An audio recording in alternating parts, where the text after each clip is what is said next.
Hello and welcome to the video. Today we're going to have a look at this Märklin locomotive 3382 in the Märklin range, a Deutsche Bahn BR200.1 locomotive. I bought this second hand and I do think we've got a bit of a problem. I can hear some rattling when I move the box, so we'll have to see what we get. It comes packaged in the normal, very smart looking Märklin packaging. Cardboard with a diagram on the outside. This has got a cardboard sleeve and an internal part that slides out. One thing to note here, this logo means that this locomotive runs on the Märklin's 3-rail system, so it won't work on things like Pico and Hornby track. So let's have a look and see what we've got inside. This part slides out. You can see that we've got some problems here. The locomotive has come away from the packaging. We've got some parts of it falling off here. I've seen this before on older Märklin models. It seems to be that the plastic that they've used for the inside tray has kind of perished over age, and then the locomotive is not held securely, and that's what's happened with this one. Let's see if we can get this out of here. Yeah, as I pull this out of the box, we're getting all sorts of parts falling out, as well as the instruction sheets. It's good that they're still in here. I'll put those to one side, but you can see we've got quite a problem here. So let's have a look and see what we've got in here. It's another sleeve with the packaging inside. So this is what the problem is here. This is just falling apart.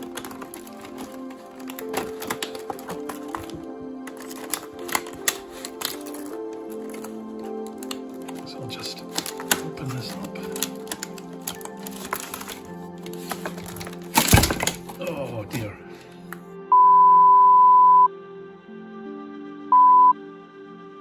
So this packaging here looks just absolutely useless now. It's so brittle. The locomotive is obviously moved around in transit and it's just destroyed the packaging. So I'm going to dispose of this packaging, continue on with the review in a moment.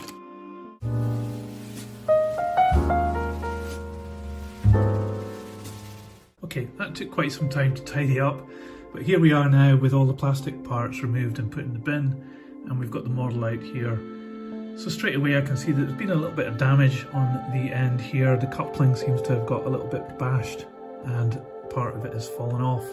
At the other end it looks as though we've got a little bit of damage as well to the coupling.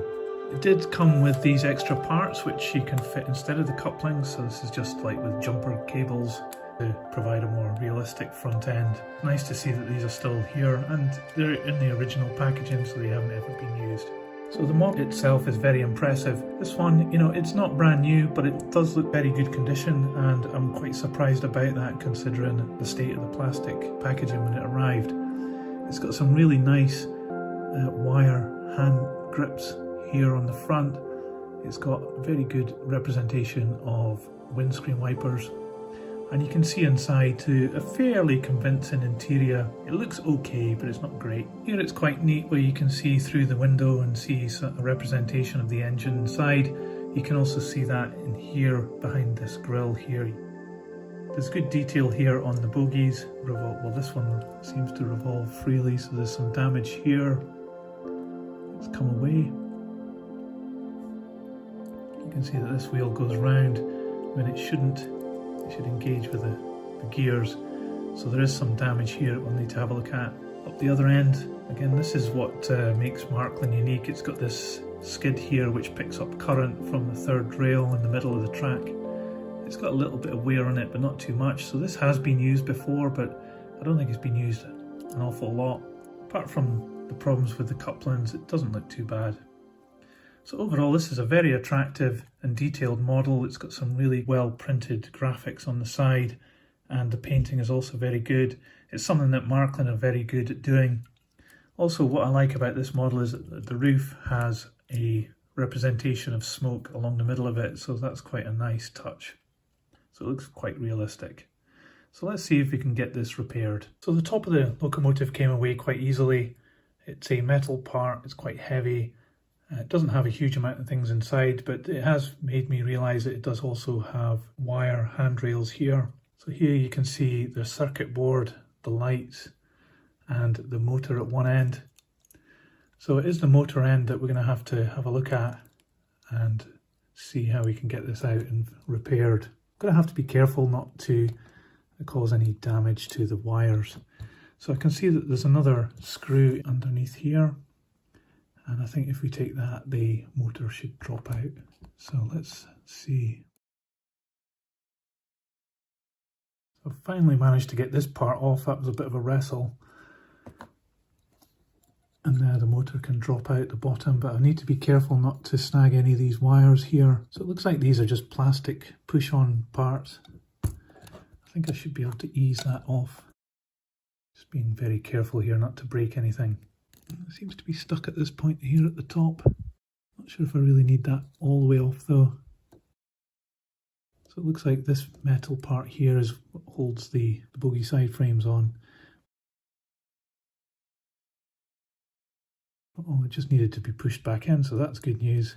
So we've got that back in there. So let's see if we can get this back together now. It's quite fiddly to do. Yes, the plastic is bent there, so that's a bit annoying. So I'm going to have to just ease that out of there. There we go. Put that across there. So it looks like this piece of plastic, which has come away from here, needs to go underneath the motor mount there. It's a bit fiddly to do. I'm going to have to take this part off again. Push that into there.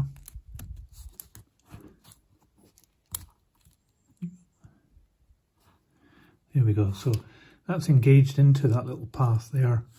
So hopefully I should be able to get this back together now. That did fight me quite a bit there to get that back together, but the wheel's now engaged, so that's good news. And we can push this back up, hopefully, into the chassis. The bogey's back in here. We need to put in this piece at the top now. So that's this part here, which clamps across the top and holds it in. Go. Right, okay, so we just need to put the screw back in here. I'm going to use the tweezers just to put that into the hole there.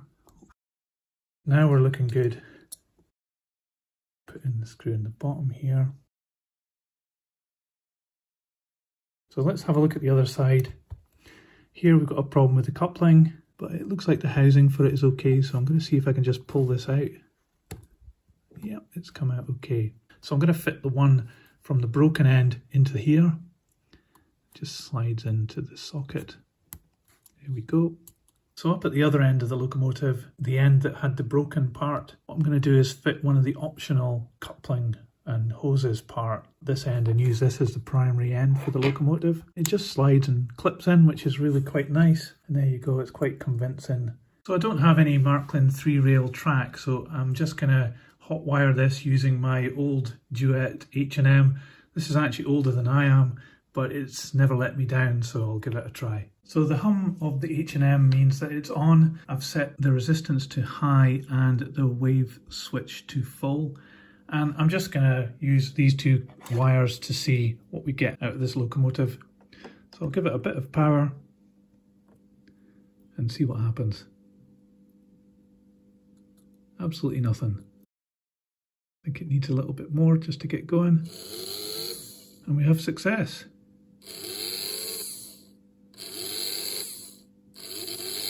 And the lights come on as well. So that's good to know that this locomotive is working. Okay, I've put the H&M controller away and I'm feeling very positive about this repair. It seems to have gone very well. I just need to get the body back onto the chassis now. On the inside of the body here, you can see that there's a small lip just right here and another one on the other side, which is a different size. So that lines up with little pegs on the chassis here. So I can see that the body needs to go this way around. So hopefully that'll just slide on, and it does, which is great. And I just need to add in these screws underneath that go onto here. Okay, so that's the body back on now. I'll put it on the scales so you can see how much it weighs. So this locomotive comes in at a heavy weight 598 grams. Overall, this is a great model. It looks fantastic. It's got a lot of weight to it. It's very brightly decorated and it's got some really nice features. I really like things like that you can see through the windows to a representation of the engine inside. and even things like the window frames are very clearly printed. So at this end I've fitted the dummy couplings and hose pipes. It doesn't quite line up properly, which is a bit annoying, but it does make this end of the locomotive look quite impressive. So overall, this is a fantastic locomotive to add to your collection. It would certainly look very impressive pulling a rake of coaches or wagons on the layout. So I would recommend this if you're interested in buying one for your collection.